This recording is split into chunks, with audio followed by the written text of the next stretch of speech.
கழக தலைவர் விஜய் தற்பொழுது மரக்கடை மார்க்கெட் பகுதியை வந்தடைந்திருக்கின்றார்.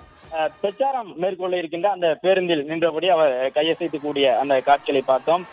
தொண்டர்களுக்கு வாகனத்தில் நின்று கையசைக்க இருக்கின்றார். இன்னும் சற்று நேரத்தில் கிட்டத்தட்ட 5 மணி நேரம் பயணம் செய்து விஜய் இந்த பகுதியை வந்திருக்கின்றார். ஆயிரக்கணக்கான தொண்டர்கள் அங்கு திரண்டிருக்கக்கூடிய காட்சிகளை பார்க்க முடியும். இனி அந்த உரையை முடித்த பிறகு அரியலூருக்கு விஜய் புறப்பட்டு செல்ல இருக்கின்றார். அரியலூர் முடிந்து குன்னம், பெரம்பலூர் உள்ளிட்ட இடங்களிலும் தமிழக வெற்றி கழக தலைவர் விஜய் அந்த உரையை நிகழ்த்த இருக்கின்றார்.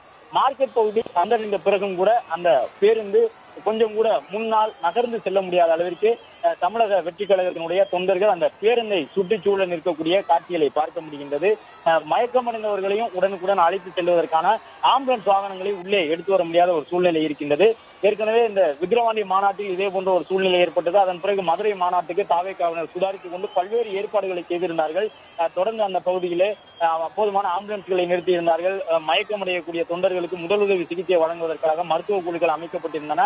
அதையெல்லாம் கடந்து தற்பொழுது இன்றைய நாளில் நடைபெறக்கூடிய இந்த கூட்டத்தில் இவ்வளவு தூரம் தொண்டர்கள் அதிக அளவில் வருவார்கள் என்பதை எதிர்பார்க்கவில்லை என்பதன் காரணமாக அதற்குரிய ஏற்பாடுகளை செய்யவில்லை. ஆம்புலன்ஸ்கள் எளிதாக வெளியேறி செல்வதற்கான வாய்ப்புகள் இல்லாத சூழ்நிலை.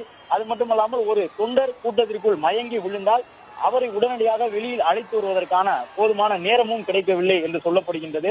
எனவே அந்த அளவு அந்த தொண்டர்களை அழைத்து வருவதிலும் சிரமங்கள் இருக்கின்றன. ஆம்புலன்ஸ் வாகனங்கள் புறப்பட்டு செல்வதில் சிரமங்கள் இருக்கின்றன. மருத்துவ குழுவினர் சற்று கூடுதலாக இருந்தால்தான் உடனுக்குடன் அந்த முதலுதவி சிகிச்சையினை வழங்க முடியும் என்ற சூழலும் இருக்கின்றது. எனவே தமிழக வெற்றி கழகத்தினுடைய இந்த தொண்டர்களை பொறுத்தவரை கிட்டத்தட்ட 8 கிலோமீட்டர் தூரத்தை ஒரு அரை மணி நேரத்திற்குள் கடந்து விட முடியும். திருச்சியிலே இருக்கக்கூடிய அந்த போக்குவரத்து நெரிசல் என்பதையும் கணக்கு வைத்து பார்த்தால் கூட அதிகபட்சம் 30 to 35 நிமிடங்கள் தான் இதை கடப்பதற்கு ஆகக்கூடிய நேரம். ஆனால் ஆயிரக்கணக்கான தொண்டர்கள் வந்ததன் காரணமாக கிட்டத்தட்ட 5 மணி நேரம் வரை ஆகியிருக்கின்றது விஜய் இந்த பகுதியை வந்தடைவதற்கு. இன்னும் கூட அந்த மரக்கடை சந்திப்பை அவர் வந்து சேர்ந்த பிறகும் ஏறி நின்று தொண்டர்களுக்கு முன்பாக பேசுவதற்கான ஒரு வாய்ப்பு ஏற்படாத வகையிலே இருக்கின்றது. மேலும் இந்த கூட்டம் எவ்வாறு கலைந்து செல்ல போகின்றது, இந்த கூட்டம் கலைந்து செல்லும் பொழுது ஏதேனும் தள்ளுமுள்ளு ஏற்பட்டு விடாமல் இருக்க வேண்டும், சிறிய அளவில் கூட அசம்பாவிதங்கள் ஏற்பட்டு விடாமல் இருக்க வேண்டும் என்பதற்காக அங்கே சுற்றி இருக்கக்கூடிய சாலைகளிலே காவல்துறையினர் போதுமான ஏற்பாடுகளை செய்து தர வேண்டும் என்பது தாவேக்காவினருடைய எதிர்பார்ப்பாக இருக்கின்றது. ஏனென்றால் ஒட்டுமொத்தமாக இவர்கள் கலைந்து செல்லும் பொழுது அது பெரிய அளவிலே போக்குவரத்து நெரிசலை ஏற்படுத்தும்.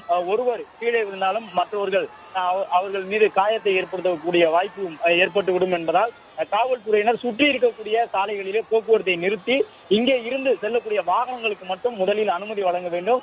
ஒவ்வொரு பகுதியாக இங்கே இருக்கக்கூடிய தொண்டர்கள் கலைந்து செல்வதற்கு 3 திசைகளில் தொண்டர்கள் நிற்கின்றார்கள். ஒவ்வொரு திசையிலும் செல்லுவதற்கான ஒரு வாய்ப்பினை ஏற்படுத்தி தர வேண்டும் என்கின்ற ஒரு எதிர்பார்ப்போடு தாவேக்காவினர் இருக்கின்றார்கள். அங்கே இருக்கக்கூடிய அந்த காரிலே தாவேக்காவினுடைய பொதுச் செயலாளர் ஆனந்தன் இருக்கக்கூடிய அந்த காட்சியை பார்க்கின்றோம். வழக்கமாக விஜய் மேடைக்கு வருவதற்கு முன்பாகவே மேடையில் நின்று தொண்டர்களை அமைதிப்படுத்துவது ஆனந்தன் அவர்களுடைய வழக்கமான பணியாக இருக்கும். ஆனால் இன்று அவர் கூட இறங்கி நின்று தொண்டர்களிடம் பேசுவதற்கான ஒரு வாய்ப்பு இல்லாத சூழ்நிலையே இருக்கின்றது. அவ்வளவு பெரிய பெருங்கூட்டத்திற்குள் அவருடைய வாகனமும் சிக்கிக் கொண்டது. வழக்கமாக மேடையில் ஏறி தளபதி வரப்போகின்றார் என்று குறிப்பிட்டு அவர் தன்னுடைய தொண்டர்களை உற்சாகப்படுத்துவார், அமைதிப்படுத்துவார்.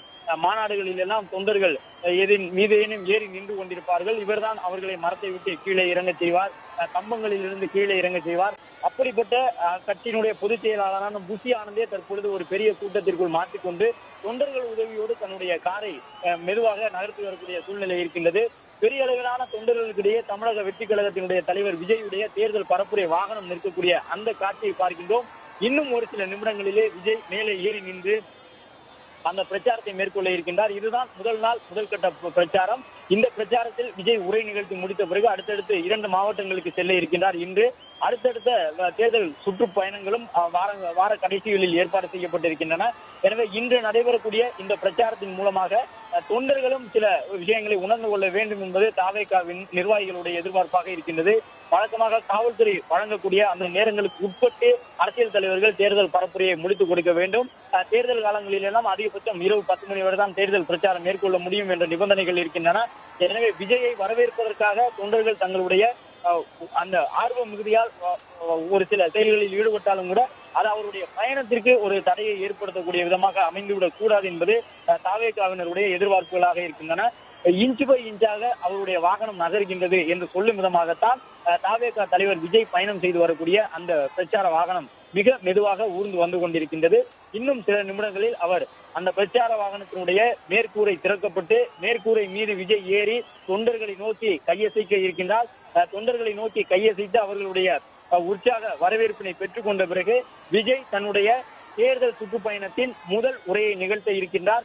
இந்த தருணத்தை எதிர்பார்த்துதான் 5 மணி நேரத்திற்கு மேலாக தமிழக வெற்றி கழகத்தினுடைய தொண்டர்கள் திருச்சியினுடைய மரக்கடை மார்க்கெட் பகுதியில் குவிந்திருந்தார்கள். விஜயின் வாகனம் வந்துவிட்டது. தற்பொழுது விஜய் அந்த வாகனத்தில் மீது ஏறி தொண்டர்களை நோக்கி கையசைத்து தொண்டர்களுடைய வரவேற்பினை பெற்றுக்கொண்டு அடுத்த கட்டமாக உரை நிகழ்த்த இருக்கின்றார். இன்னும் 1-2 நிமிடங்களில் விஜய் உரை நிகழ்த்த உள்ள நிலையில் அங்கே இருக்கக்கூடிய தொண்டர்களுடைய ஆரவாரம் தொடர்ந்து அதிகரித்துக் கொண்டிருக்கின்றது. என்று அவர்கள் தொடர்ச்சியாக முழக்கமிட்ட வண்ணமாக இருக்கின்றார்கள். வந்திருந்த தொண்டர்களில் சிலர் மயக்கமடைந்து விட்டார்கள். அவர்களை ஆம்புலன்ஸ் வாகனம் மூலமாக முதலுதவி சிகிச்சை செய்து மருத்துவமனைகளுக்கு அழைத்து சென்றிருக்கின்றார்கள். அது மட்டுமல்லாமல் ஒரு சிலருக்கு தண்ணீர் உள்ளிட்டவை போதுமான அளவு இல்லாத சூழ்நிலையில் அதற்கான ஏற்பாடுகளையும் செய்து தர வேண்டும் என்கின்ற ஒரு எதிர்பார்ப்போடு இருக்கின்றார்கள். விஜய் தொண்டர்களுக்கு ஏதேனும் அன்பு கட்டளை பிறப்பிப்பாரா? அடுத்தடுத்து தான் செல்லக்கூடிய நகரங்களில் இதுபோன்று அதிகப்படியானோர் திரள வேண்டாம் என்கின்ற ஒரு வேண்டுகோளை எதுவும் முன்வைப்பாரா என்பது உட்பட பல்வேறு கேள்விகள் எழுந்திருக்கின்றன. அல்லது இன்று ஏற்பட்டிருக்கக்கூடிய இந்த தாமதத்திற்கு விமான நிலையத்திலிருந்து மார்க்கெட் பகுதியை தான் வந்தடைவதற்கு ஏற்பட்ட அந்த தாமதத்திற்கு அரசின் தரப்பிலிருந்து தனக்கு உரிய அனுமதி வழங்கப்படாதே காரணம் என குற்றம் சுமத்துவாரா என கேள்வி எழுந்திருக்கின்றது.